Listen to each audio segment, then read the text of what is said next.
Еве, на минатото рочиште го вметнавме повторно протоколот по прашање на повеќе свидетели.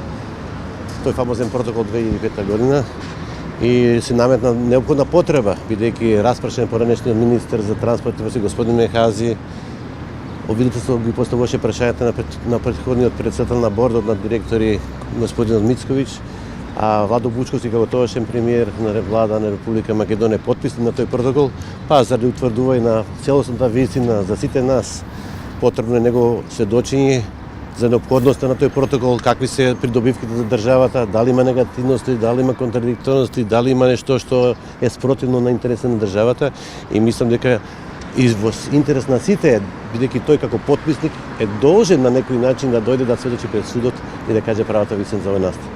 Кажете ми, докаде е постапката со замолницата во врска со вашиот клиент и со останатите во постапката? Имаше, ако се сеќам, преку Министерството за правда пред неколку години обиди да се донесат лицата кои што се сега веќе обвинети. Јас кажав дека конкретно може да зборам за мојот, за Атила Сендери. Самата грешка е направена и во доставницата тогашна. Барано е лицето Имре Атила Сендери, таткото, значи некој друго лице. Меѓутоа, јас то укажав и на судот дека фактички Атила Сендери не е релативно и званично поканет да присуствува на рочиште. Ми укажаме на таа неправилност дека се има доставница друго лице, меѓутоа судот тера по свое, ние сме тука да ги приступиме интересите и мислам дека ќе докажеме дека Атила Сендери конкретно во овој случај не е винен за ништо за обвинение.